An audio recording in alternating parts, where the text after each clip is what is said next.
नमस्कार, आप देख रहे हैं पहाड़ समाचार और मैं हूं आपके साथ प्रीति भारद्वाज। बुलेटिन की शुरुआत करेंगे राजधानी देहरादून से बड़ी खबर आपको बता दें, जहां आज धामी कैबिनेट की बैठक होने वाली है। कई अहम प्रस्तावों को मंजूरी मिल सकती है।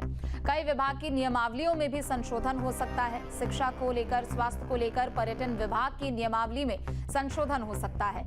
उपनल कर्मियों को भी बड़ी सौगात मिल सकती है। समान कार्य समान वेतन को भी मंजूरी मिल सकती है। श्रीनगर मेडिकल कॉलेज में समान कार्य समान वेतन लागू करने पर विचार हो सकता है। तो धामी कैबिनेट की आज एक बड़ी बैठक होने वाली है। रूटीन बैठक ये, जिसमें कई अलग अलग प्रस्तावों को लेकर चर्चा होगी और उनको मंजूरी भी मिल सकती है। बता दें कि कई विभाग की नियमावलियों में संशोधन हो सकता है। शिक्षा, स्वास्थ्य, पर्यटन विभाग की नियमावलियों में यहाँ संशोधन हो सकता है।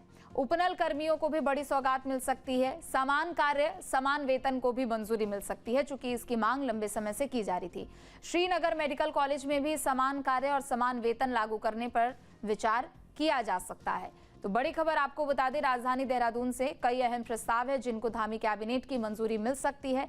सचिवालय में धामी कैबिनेट की बैठक लगभग सुबह 11 बजे शुरू हो जाएगी और इसके अलावा जितने भी अहम प्रस्ताव है उन पर चर्चा भी होगी, विचार विमर्श भी किया जाएगा और उसके बाद कैबिनेट की मंजूरी भी मिलेगी। उपनल कर्मियों को भी एक सौगात मिल सकती है।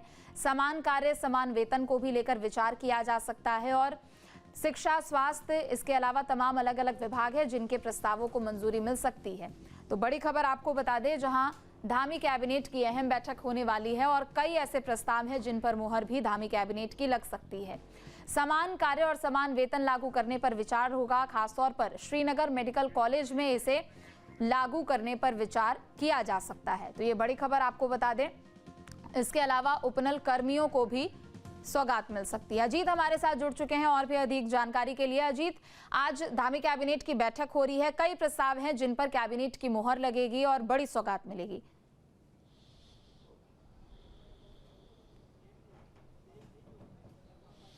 बिल्कुल, देखिए, इस समय मैं सचिवालय में हूं और यहां पर राज्य कैबिनेट की बैठक चल रही है। मुख्यमंत्री और तमाम मंत्री मौजूद हैं कैबिनेट की बैठक में। और चूंकि आज सुबह 9:30 बजे ये बैठक शुरू हो गई थी और तकरीबन 1 घंटा हो गया है कैबिनेट की बैठक को चलते हुए, तो मुझे लगता है कि कुछ ज़्यादा प्रस्ताव होंगे, उन पर विचार विमर्श हो रहा है निर्णय लेने के लिए। और कैबिनेट में चूँकि आज आपने देखा होगा कि उपनल के मुद्दे की भी संभावना जताई जा रही है कि जो 10 साल से ज़्यादा पुराने लोग हैं उनको जिस पद पर वो हैं उसके हिसाब से वेतन मान दिया जाए। आपको याद होगा कि पिछले तकरीबन 1-1.5 महीने तक यहाँ पर उपनल कर्मियों का आंदोलन चलता रहा और उस आंदोलन को सरकार ने आश्वासन दिया था कि वो जो बहुत पुराने लोग हैं उनको रेगुलर करेंगे और जो बहुत कुछ कम जितने भी लोग कार्यरत हैं उनको जैसा वो काम कर रहे हैं, यानी समान काम समान वेतन जो सरकारी कर्मचारी अधिकारी के लिए होता है, तो वही सब इनके लिए भी होगा। और इसके अलावा शिक्षा, स्वास्थ्य, पर्यटन विभाग की नियमावलियों में संशोधन के प्रस्ताव भी यहाँ पर आ सकता है। उपनल कर्मियों को जो वेतन की बात है तो वो भी आज इसमें आ सकती है। श्रीनगर मेडिकल कॉलेज में भी समान काम और समान वेतन के लिए एक प्रस्ताव यहाँ पर लाया जा सकता है। ऐसे कई प्रस्ताव हैं और जो कि पर्यटन के प्रस्ताव भी 1-2 महत्वपूर्ण बताए जा रहे हैं कि जिससे पर्यटन को बढ़ावा मिले, उस तरह के प्रस्ताव, नए डेस्टिनेशन के प्रस्ताव इस आज कैबिनेट की बैठक में आ सकते हैं। फिलहाल बैठक चल रही है। 9:30 बजे बैठक शुरू हुई थी तो तकरीबन 1 घंटा हो गया है। 1 घंटे बाद जब ये बैठक खत्म होगी तो उसके ब्रीफिंग के बाद ये निर्णय क्या क्या उसमें हुए हैं तब पता चलेगा। जी बिल्कुल, चूंकि देखिए, एक तरफ तो रूटीन बैठक है, उसमें तमाम प्रस्तावों को लेकर हमने देखा है कि हर बार चर्चा की जाती है, लेकिन समान कार्य समान वेतन का जो मुद्दा है वो हमने देखा है कि अक्सर समय समय पर वो उठता भी है। जाहिर सी बात है कि कई विभागों में हो या फिर कॉलेजों में हो, शिक्षण संस्थानों में हो, उसे लागू करने को लेकर विचार होगा। और पर्यटन का भी आपने जिक्र किया, चूंकि सर्दियों का मौसम है, एक बड़ी आबादी उत्तराखंड में पहुंचती है, बड़ा राजस्व भी उससे आता है।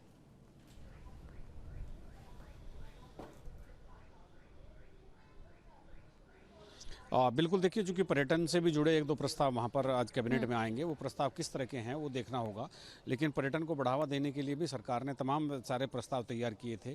खासतौर पे उनमें नए डेस्टिनेशन पॉइंट हैं। होम स्टे की लेकर एक पॉलिसी है, होम स्टे को लेकर के जो यहाँ होम स्टे चल रहे हैं उनको कौन कर सकता है, कौन संचालित कर सकता है, क्या उसका वहाँ रहना जरूरी है। तो ये पिछले कैबिनेट में भी है कि कैबिनेट के विचार विमर्श के लिए प्रस्ताव आया था। और उपनल का सबसे बड़ा मुद्दा है जिस पर तकरीबन 25,000 लोग आंदोलनरत हैं। अभी तो आंदोलन नहीं चल रहा है पिछले दिनों, लेकिन आपने देहरादून में देखा होगा कि किस तरह से यहाँ उपनल कर्मी आंदोलन कर रहे थे। तो ये एक कई ऐसे मुद्दे हैं और उसके अलावा शिक्षा, स्वास्थ्य के मुद्दे कैबिनेट में आने लाजमी हैं। जी ठीक है, आप नजर बनाए रखिएगा। बहुत शुक्रिया आपका तमाम जान। आपके मोबाइल पर तुरंत आएगी ब्रेकिंग न्यूज, स्क्रीन पर सबसे पहले दिखेगी बड़ी खबर, देश दुनिया की हर खबर एक जगह। अब आपके मोबाइल पर तुरंत फटाफट इंस्टॉल कीजिए न्यूज नेशन ऐप और रखिए खुद को अपडेट।